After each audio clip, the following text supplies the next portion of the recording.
Hello everyone, સ્વાગત છે તમારું ચેનલમાં। આજે આપણે બનાવીશું રાજસ્થાનની ફેમસ પંચમેલ દાળ। આ દાળ 5 દાળ ભેગી કરીને બનાવવામાં આવે છે અને પંચરત્ન દાળ પણ કહેવામાં આવે છે।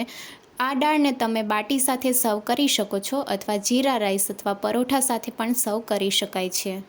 1/4 કપ ચણા દાળ લીધી છે। બધી દાળ આપણે સરખા પ્રમાણમાં લેવાની છે। સાથે અડદની દાળ લીધી છે, તમે ફોતરાવાળી પણ લઈ શકો છો। મગની ફોતરાવાળી દાળ, તુવેર દાળ અને મસૂર દાળ, આ પાંચેય દાળ આપણે સરખા પ્રમાણમાં લીધી છે। 1/4 કપ એટલે કે 4 મોટી ચમચી જેટલી। હવે બધી દાળને આપણે મિક્સ કરી લઈશું। પાંચેય દાળ મિક્સ કરીને આપણે તપેલીમાં ઉમેરી દઈશું। તમે અડદની દાળ જરૂરથી ઉમેરજો, અડદની દાળથી બહુ સરસ એવો ટેસ્ટ આવે છે।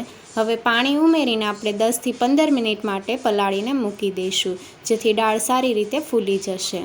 10 મિનિટ જેવું થઈ ગયું છે અને દાળ થોડી ફૂલી ગઈ છે। હવે 2 થી 3 પાણીએ વોશ કરી લઈશું અને બધું પાણી કાઢી લઈશું। દાળમાંથી બધું પાણી કાઢી લીધું છે।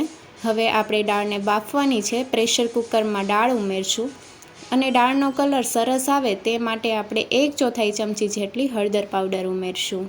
સાથે સ્વાદ પ્રમાણે મીઠું અને દાળની ઉપર સુધી આવે એટલું પાણી ઉમેરવાનું છે। પાણી થોડું વધારે ઉમેરવાનું છે અને હવે મીડિયમ ગેસની ફ્લેમ ઉપર 4 થી 5 વિસલ કરી લઈશું। દાળ બાફતી વખતે ગેસની ફ્લેમ મીડિયમ રાખવાની છે। મીડિયમ ગેસની ફ્લેમ ઉપર દાળ બાફશો તો સારી રીતે બફાઈ જશે। અને હવે 4 થી 5 વિસલ થઈ ગઈ છે, કુકર ઠંડુ પણ થઈ ગયું છે। ઢાંકણ ખોલી લઈશું।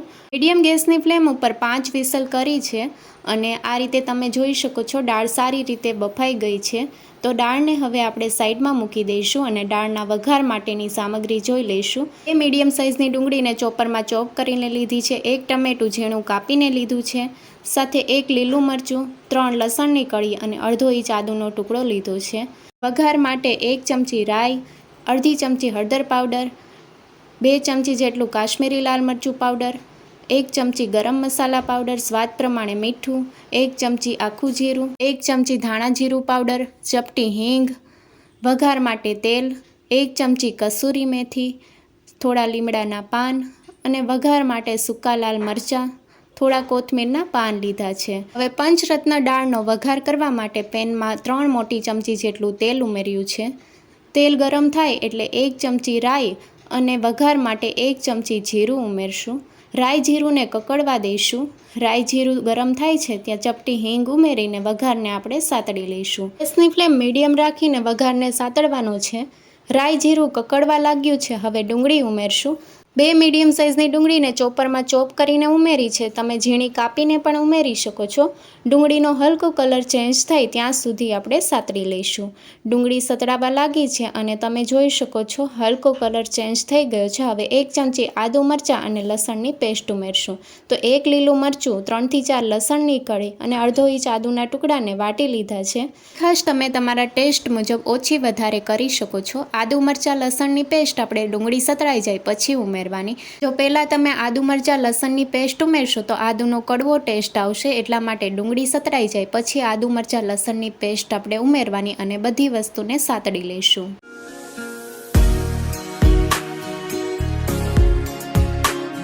ડુંગળી સારી રીતે સતળાઈ ગઈ છે। હવે ટમેટાં ઉમેરશું। 1 ટમેટાને ઝીણું કાપીને ઉમેર્યું છે। ટમેટાં જલ્દી કૂક થઈ જાય તે માટે સ્વાદ પ્રમાણે મીઠું અને 1/4 ચમચી જેટલી હળદર પાવડર ઉમેરી છે અને મિક્સ કરી લઈશું। ટમેટાને મીડિયમ ગેસની ફ્લેમ ઉપર 4 થી 5 મિનિટ માટે થવા દઈશું।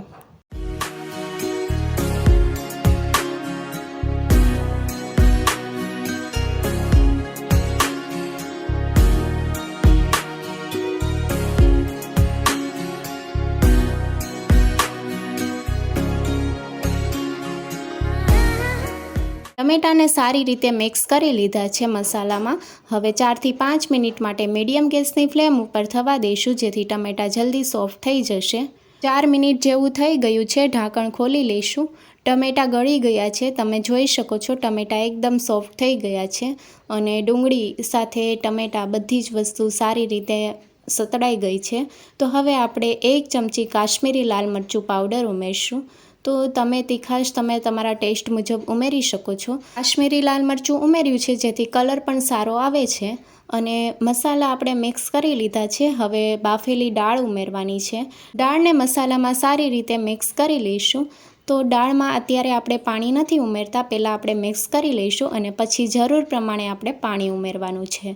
તો દાળમાં સારી રીતે આપણે મસાલા મિક્સ કરી લઈશું।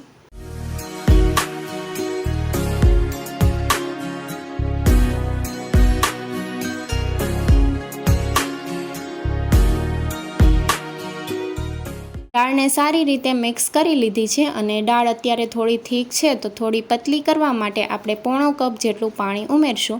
પાણી ગરમ લેવું, પાણીને મેં અગાઉથી ગરમ કરી લીધું હતું। ગરમ પાણી લેવાથી દાળમાં સારી રીતે પાણી મિક્સ થઈ જશે અને તમે જોઈ શકો છો દાળ અત્યારે થોડી પતલી થઈ ગઈ છે, પણ જેમ ઠંડી થશે તેમ થોડી થીક થશે।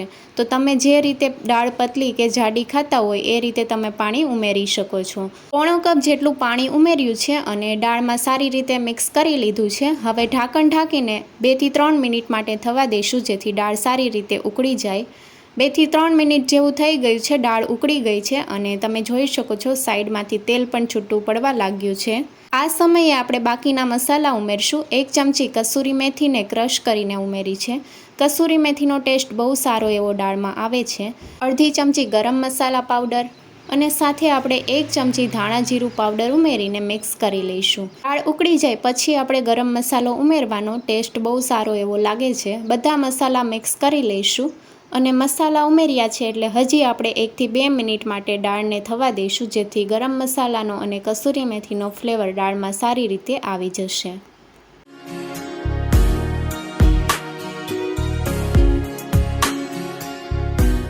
દાળ સારી રીતે ઉકળી ગઈ છે અને દાળની કન્સિસ્ટન્સી તમે જોઈ શકો છો આ રીતની છે। જો તમારે વધારે પતલી ખાવી હોય તો તમે થોડું પાણી ઉમેરી શકો છો, પણ આ રીતે બરાબર છે। હવે કોથમીરના પાન ઉમેરીશું અને ગેસની ફ્લેમ બંધ કરી દઈશું। પંચરત્ન દાળ તૈયાર છે। દાળનો 100 ગણો ટેસ્ટ વધારે તેવો ઉપરથી આપણે વઘાર કરશું।